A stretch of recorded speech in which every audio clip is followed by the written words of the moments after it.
बिस्मिल्लाहिर्रहमानिर्रहीम। अस्सलाम वालेकुम नाजरीन ग्रामी, वीडियो में बात करेंगे कि पाकिस्तान और भारत जहां एक तरफ जंगी हालात में मौजूद हैं और अरब ममालक ने तमाम अरब ममालक ने अपना वजन भारत के पलड़े में भी डाल दिया है, वहीं अफगानिस्तान ने पाकिस्तान पर एक बहुत बड़ा इल्जाम लगाया है और यूनाइटेड नेशन को और सिक्योरिटी काउंसिल को खत भी लिख दिया है। अशरफ गनी और इसके दीगर मिनिस्टर्स का यह कहना है कि पाकिस्तान बारहा मरतबा उनके इलाकों पर रॉकेट दाग रहा है। नाजरीन ग्रामी, आपको ये बताते चलें कि ये इल्जाम इस वक्त बड़े माने रखते हैं और भारत के साथ देने वाला अफगानिस्तान भी अब वही काम कर रहा है जो भारत की सोच है, भारत की अकल है, और ये तमाम तर काम भारत करवा रहा है। हालांकि पाकिस्तान ने आज तक किसी मुल्क की सरहदों की खिलाफ वर्जी नहीं की। हम तो अमन का पैगाम लेकर आते हैं और अमन चाहते हैं इस पूरे रीजन में। बहरहाल अशरफ गनी और इनके मिनिस्टर ने प्रेस कॉन्फ्रेंस करते हुए ये कहा कि पाकिस्तान 19 अगस्त से लेकर 27 अगस्त तक 200 रॉकेट अफगानिस्तान के ऊपर दाग चुका है और ये रॉकेट अफगानिस्तान के इलाके कुन्नड़ में जा गिरे हैं, जिससे फौजियों और सिविलियन को बहुत ज्यादा नुकसान हुआ।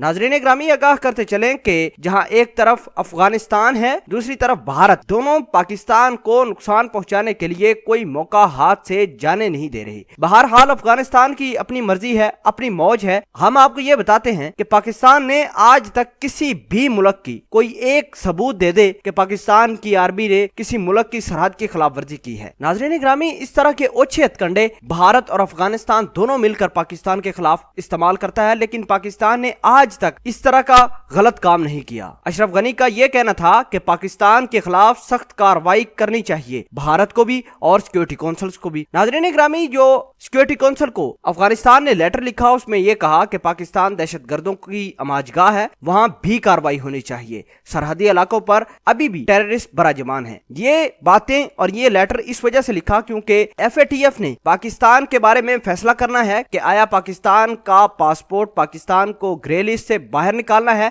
या फिर ग्रे से ब्लैक लिस्ट करना है। आपको ये बताते चलें कि इंडिया, अफगानिस्तान ये दोनों मिलकर इसी चक्कर में है कि किसी न किसी तरीके से पाकिस्तान का नाम ब्लैक लिस्ट में डाल दिया जाए। हालांकि अफगानिस्तान के अंदर आज भी इसराइली मौजूद हैं जो पाकिस्तान के खिलाफ तरह तरह के प्रोपेगेंडे बना रहे हैं, अफगानिस्तान की गवर्नमेंट को गाइड कर रहे हैं, भारत की गवर्नमेंट को गाइड कर रहे हैं कि फलां जगह पर पाकिस्तान के अटैक करो, ये लो हमारे जहाज, ये लो हमारा वेपन। नाजरीन ग्रामी, अभी भी अफगानिस्तान के अंदर राह के करिंदे मौजूद हैं जो पाकिस्तान के खिलाफ प्रोपेगेंडा बनाकर अपने जासूस पाकिस्तान में भेजकर और दहशतगर्दी करवाते हैं। क्या दुनिया और सिक्योरिटी काउंसिल को अफगानिस्तान के अंदर क्या हो रहा है, भारत किस तरह पाकिस्तान के खिलाफ इस अफगानिस्तान को इस्तेमाल कर रहा है और इसराइल किस तरह अफगानिस्तान के अंदर मौजूद है, ये दुनिया को नजर नहीं आता। दुनिया सिर्फ खामोश तमाशाई बनी हुई है क्योंकि सारे के सारे लोग पाकिस्तान के खिलाफ हो चुके हैं और पाकिस्तान को नुकसान पहुंचा रहे हैं। अगर यही कोई काम अमेरिका के खिलाफ करता, यूके के खिलाफ करता, किसी और यूरोपियन कंट्री के खिलाफ करता,